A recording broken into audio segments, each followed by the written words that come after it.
ಎಲ್ಲರಿಗೂ ಹೇಳಲಿಕ್ಕೆ ಬಯಸ್ತೇನೆ, ನಮ್ಮ ಪಾರ್ಟಿ ನೂತನ ಪಾರ್ಟಿ ಉದ್ಘಾಟನೆ ಕಚೇರಿ ಉದ್ಘಾಟನೆ ಮಾಡಿದ್ರೆ. ನಮಸ್ಕಾರ ಬಂಧುಗಳೇ, ನಾನು ಇಂಡಿಯಾ ಶಾಲೆ ಅದೇ ಮಾತಿತ್ತ ಈ ಶಾಲೆ ಬ್ಲೂ ಇಂಡಿಯಾ ಪಾರ್ಟಿಗೆ ಸಾಮಾಜಿಕ ನ್ಯಾಯಕ್ಕಾಗಿ ಹೋರಾಟಕ್ಕೆ, ಸಾಮಾಜಿಕ ಹೋರಾಟದ ನ್ಯಾಯಕ್ಕೆ, ಸಮಸಮಾನತೆಯ ಹೋರಾಟಕ್ಕೆ, ಸಮಸಮಾನತೆಯ ಹೋರಾಟಕ್ಕೆ बोलो बाबा साहेब अंबेडकर ಅವರಿಗೆ, बोलो बाबा साहेब अंबेडकर ಅವರಿಗೆ. ಬರ್ತಾ ಹೋಗಿ ಅವ್ರಿಗೆ ಹಾಕ್ತಾರೆ. ಸಾಮಾಜಿಕ ನ್ಯಾಯಾన్ని జై రాజ్యాంగం, జై పూలే, జై అంబేద్కర్, జై బసవಣ್ಣ. ನಾರಾಯಣಿ ಬಾಯಿ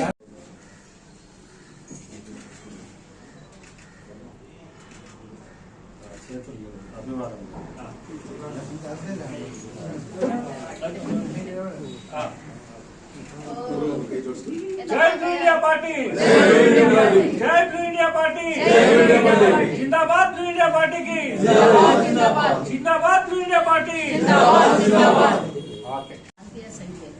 ಶಾಂತಿ ತಂದವರೇ ಡಾಕ್ಟರ್ ಅಂಬೇಡ್ಕರ್. ಇವತ್ತು ನಾವೇನಾದ್ರು ಇಲ್ಲಿ ಕೂತು ಮಾತಾಡ್ಬೇಕಂದ್ರೆ ಡಾಕ್ಟರ್ ಅಂಬೇಡ್ಕರ್ ಇಂದ ನಾವಿಲ್ಲಿ ಕೂತು ಮಾತಾಡೋಕೆ ಸಾಧ್ಯ. ಹಾಗೆ ಸ್ವಾತಂತ್ರ್ಯವಾಗಿ ಹೇಳ್ಬೇಕು ಅಂದ್ರೆ ಇವತ್ತು ಕಾಂಗ್ರೆಸ್ ಸರ್ಕಾರ, JDS ಸರ್ಕಾರ, BJP ಸರ್ಕಾರ, ಯಾವುದೇ ಒಂದು ಸರ್ಕಾರ ಭ್ರಷ್ಟ ಸರ್ಕಾರದಲ್ಲಿ ಮುಳುಗೋಗಿದೆ. ಎಲ್ಲ ಕ್ರಿಮಿನಲ್ಗಳು ಉತ್ಪತ್ತಿ ಆಗ್ಬಿಟ್ಟಿದ್ದಾರೆ. ಸಂವಿಧಾನನೇ ಗಬ್ಬೆಬ್ಬಿಸ್ಬಿಟ್ಟಿದ್ದಾರೆ. ನಮ್ಮ ಈ ಒಂದು ಬ್ಲೂ ಪಾರ್ಟಿ ಏನಾರ ಇದ್ರ ಬಂದ್ರೆ ನಾವು ಭಾಷಣ ಮಾಡಲ್ಲ ಸರ್. ಏನಾದ್ರು ಭಾಷಣ ಮಾಡಿದ್ರ ಅದೇ ರೀತಿ ನಡ್ಕೋಬೇಕು. ಎಲ್ಲಾರು ಭಾಷಣನೇ ಮಾಡಲ್ಲ. ಈ ಒಂದು ಪಕ್ಷದಲ್ಲಿ ಯಾವುದೇ ಒಂದು ಕೆಟ್ಟದೆಲ್ಲ ತೊಲಗಿಸಿ ಒಳ್ಳೆ ರೀತಿ ಹೋಗ್ಬೇಕು, ಒಳ್ಳೆ ರೀತಿ ಸಮಾಜವನ್ನು ತರಬೇಕು ಅನ್ನೋದು ಒಂದೇ ಉದ್ದೇಶ. ನಾವೆಲ್ಲ ನಿಯಂತಾಗಿರುವಂತ ಯಾರು ಇದ್ರ ನಮ್ಮಲ್ಲಿ ಸೇರ್ಕೊಂಡು ಕೆಲಸ ಮಾಡಲಿ. ಯಾರಿಗೆ ದುಡ್ಡಿನ ಆಸೆ ಆಗಲಿ, ಆಸ್ತಿ ಆಸೆ ಆಗಲಿ, ಚಿನ್ನದ ಆಸೆ ಆಗಲಿ ತೋರ್ಸಲ್ಲ. ಒಳ್ಳೆ ರೀತಿ ನಾವ್ ಏನ್ ಮಾತಾಡ್ತೀವಿ ಅದನ್ನೇ ನಡೆಸ್ಕೋಬೇಕು ಅನ್ನೋದೇ ನಮ್ಮ ಒಂದು ಬ್ಲೂ ಪಕ್ಷದ ಒಂದು ಕಟ್ಟುನಿಟ್ಟಿನ ಪಾಡು ಸರ್. ಇಲ್ಲಿ ಯಾರಿಗೂ ಏನು ದುಡ್ಡು ನಾಮಿಸ ಒಡ್ಡಲ್ಲ, ಯಾರಿಗೂ ಕಟ್ಟಲ್ಲ, ಯಾರಿಗೂ ಬಕೆಟ್ ಇಡಲ್ಲ ಅಂತ ಹೇಳಿ ಈ ಸಂದರ್ಭದಲ್ಲಿ ಆಕಾಂಕ್ಷಿಗಳು ದಯಮಾಡಿ ಕಾಂಟ್ಯಾಕ್ಟ್ ಮಾಡಿ. ಆದರೆ ಯಾವುದೇ ರೀತಿ ಭ್ರಷ್ಟಾಚಾರಿಗಳಿಗೆ, ಕ್ರಿಮಿನಲ್ಗಳಿಗೆ ಅವಕಾಶ ಇಲ್ಲ.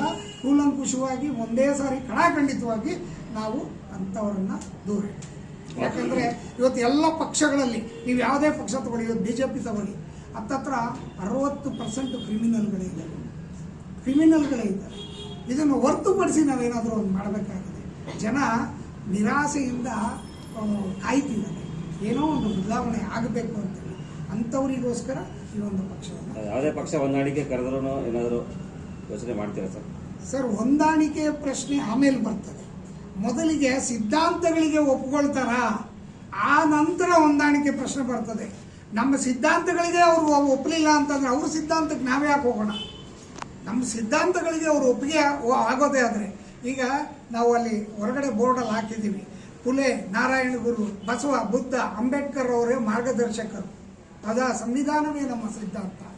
ಆ ಸಂವಿಧಾನದ ಸಿದ್ಧಾಂತಗಳನ್ನ, ಇವರ ಏನು ಮಹನೀಯರು ನಡೆದು ಬಂದ ಹಾದಿಯನ್ನ, ಅವರ ಮಾರ್ಗದರ್ಶನಗಳನ್ನು ಒಪ್ಪೋದಾದ್ರೆ ನಾವು ಅವ್ರ ಜೊತೆಗೆ ಮಿಂಗಲ್ ಆಗ್ತೀವಿ. ಇಲ್ಲ ಅಂತಂದ್ರೆ ಅವರಲ್ಲೇ ಇರಲಿ, ನಾವಿಲ್ಲೇ ಥ್ಯಾಂಕ್ಸ್ ಮಾಡಿದ್ದೇನೆ. ಜೊತೆಗೆ ಈ ಒಂದು ಬ್ಲೂ ಇಂಡಿಯಾ ಪಾರ್ಟಿಯನ್ನ ಕರ್ನಾಟಕದಲ್ಲಿ ಇವತ್ತು ಕೇಂದ್ರ ಕಚೇರಿ ಉದ್ಘಾಟನೆಯೊಂದಿಗೆ ಸುಮಾರು ಒಂದು 40ರಿಂದ 50 ಜನ ಪದಗ್ರಹಣವನ್ನು ಕೂಡ ಈಗಾಗಲೇ ನಾವು ಮಾಡಿದ್ದೇವೆ. ವಿಚಾರ ಏನಪ್ಪಾ ಅಂತಂದ್ರೆ, ಈಗ ಕರ್ನಾಟಕ ರಾಜ್ಯ ಒಂದು ಮನೆ ಇದ್ದಂಗೆ ಈ ಮನೆಗೆ 3 ಬಾಗಿಲು, ಇಡೀ ಜನಗಳು ಊರು ಬಾಗಿಲು ಅಂದಂಗೆ ಆಗಿದೆ.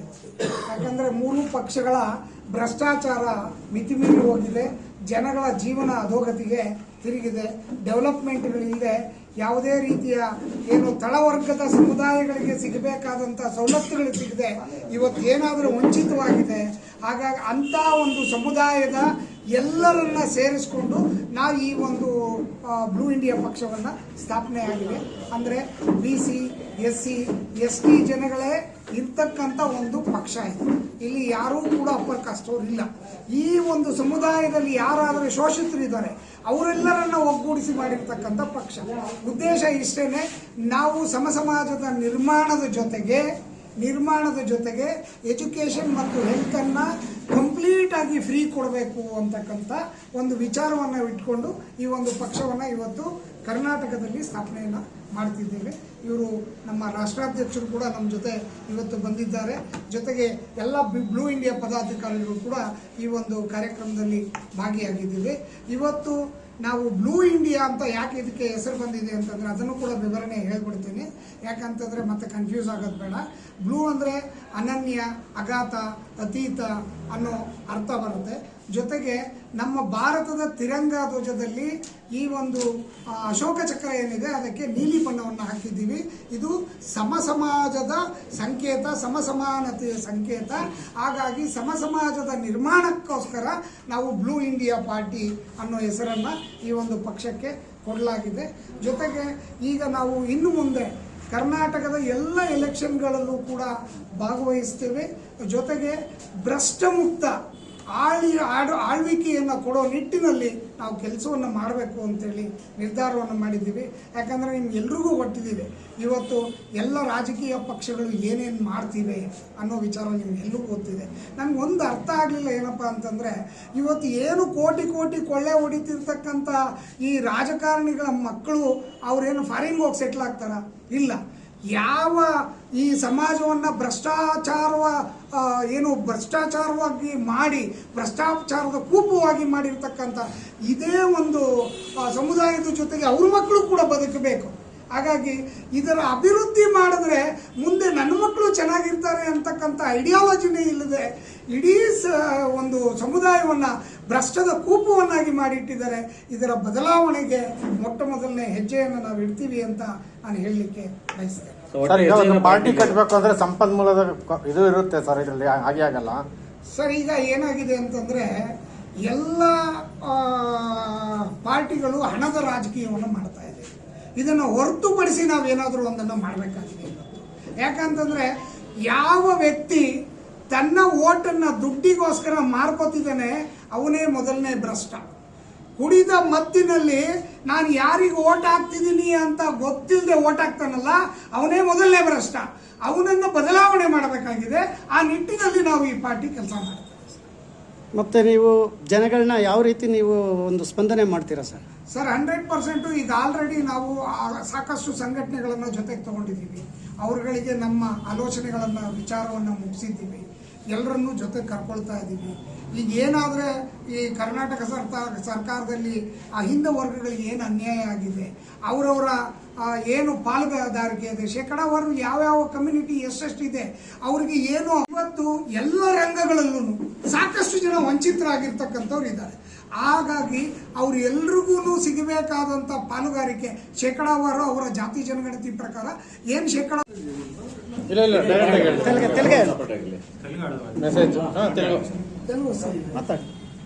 నా పేరు ముంగు ప్రసాద్ గౌడ్.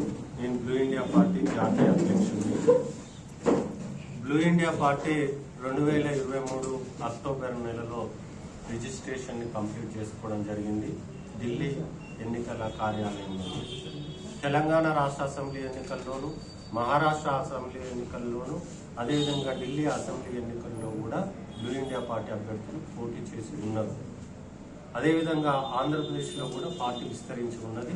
ఈరోజు కర్ణాటక రాష్ట్ర శాఖను ప్రారంభిస్తున్నందుకు మేము చాలా సంతోషిస్తున్నాం. కర్ణాటక ప్రజలకు శుభాకాంక్షలు కూడా మేము తెలియజేస్తున్నాం.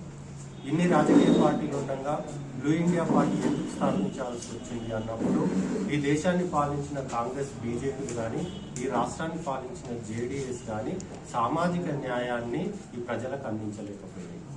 ప్రతి 10 సంవత్సరాలకు ఒకసారి జనాభా లెక్కలు తీసి ఆ లెక్కలకు అనుగుణంగా బీసీ, ఎస్సీ, ఎస్టీ, మైనార్టీలకు మరియు ఇతరులకు జనాభా దామాషా పద్ధతి ప్రకారం వార్డు మెంబర్ నుంచి పార్లమెంటు మెంబర్ వరకు ప్రాతినిధ్యాన్ని కల్పించాలి.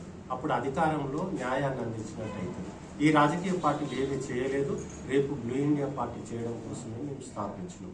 రెండవది, మహిళలకు, దివ్యాంగులైనటువంటి మిగతా మిత్రులకు ఎక్కడ కూడా జనాభా దామాషా పద్ధతి ప్రకారం వాటా దక్కడం లేదు. బ్లూ ఇండియా పార్టీ జనాభా లెక్కల ప్రకారం మహిళా జనాభా ఎంత ఉంటే దివ్యాంగుల జనాభా ఎంత ఉంటే ఆ జనాభా ప్రకారమే వాటా కల్పిస్తుంది. బడ్జెట్ పంపిణీని కూడా అదే రీతిలో చేస్తుంది. రాజ్యాంగాన్ని పూర్తి స్థాయిలో అమలు చేసి అట్టడుగు భారతీయులకు అందిస్తుంది. అవినీతి నిర్మూలన జరగాలంటే జీరో బడ్జెట్ పాలిటిక్స్ చేయవలసినటువంటి అవసరం ఉంది. ఈరోజు అన్ని రాజకీయ పార్టీల అవినీతిలో కూరుకుపోయినాయి. ఈ రాష్ట్రాన్ని పాలిస్తున్న కాంగ్రెస్ పార్టీలో అవినీతి కేసులైనాయి. భారతీయ జనతా పార్టీలో అనేక మంది అవినీతి కేసులు ఎదుర్కొంటున్నారు. అవినీతి నిర్మూలన పేరుతోటి వచ్చి అధికారంలోకి వచ్చిన ఆపు పార్టీ కూడా అవినీతి కోరల్లో చిక్కుకొని అధికారాన్ని కోల్పోయింది. ఇదంతా జరగొద్దంటే జీరో బడ్జెట్ పాలిటిక్స్ చేయాలని బ్లూ ఇండియా పార్టీ ముందుకు వస్తుంది. అదేవిధంగా విద్య కానీ, వైద్యం కానీ, న్యాయం కానీ, పేదోడికి కానీ, పెద్దోడికి కానీ కులమతాలకు అతీతంగా స్త్రీ పురుష లింగ భేదం లేకుండా ప్రభుత్వమే రూపాయి ఖర్చు లేకుండా ప్రజలపైన మోపకుండా అందించనున్నది. అదేవిధంగా భూమి లేని వ్యక్తులకు భూ పంపిణీ చేయనున్నది సంస్కరణలు చేపట్టి. ఈ దేశ సంపద పైన ప్రతి భారతీయునికి సమానమైన హక్కును కల్పించనున్నది. ఇవాళ భారత జనతా పార్టీ అధికారంలో ఉండి ఒకే జాతి ఒకే పన్ను అంటుంది, ఒకే జాతి ఒకే విధానం అంటుంది. కానీ ఎక్కడ కూడా దేశ సంపద పైన జాతి ప్రజలకు జనాభా దామాషా ప్రకారం హక్కు కల్పించలే, పరిశ్రమలలో హక్కు కల్పించలే, కేంద్ర బడ్జెట్లో ఆ విధంగా డిస్ట్రిబ్యూషన్ జరగలే. చెప్పడం వేరు, చేయడం వేరు. ప్రాక్టికల్ గా ఈ దేశ ప్రజలైన మెజార్టీ బీసీ, ఎస్సీ, ఎస్టీ, మైనార్టీలకు అన్ని రంగాలలో వాళ్ళ వాటా దక్కడం లేదు. ఇది సామాజిక అన్యాయం. ఈ సామాజిక అన్యాయాన్ని సరిచేసి ఈ దేశ ప్రజలను ఈ రాజ్యపాలనలో భాగస్వామ్యం చేసి, అభివృద్ధిలో భాగస్వామ్యం చేసి, సంక్షేమంలో భాగస్వామ్యం చేయడం కోసం మేము బ్లూ ఇండియా పార్టీని స్థాపించినాం. ఇది పూలే అంబేద్కర్ మార్గంలో సామాజిక న్యాయ సిద్ధాంతాలతో రాజ్యాంగమే ప్రధాన ఎజెండాగా ముందుకెళ్తారని సందర్భంగా తెలియజేయడం జరిగింది.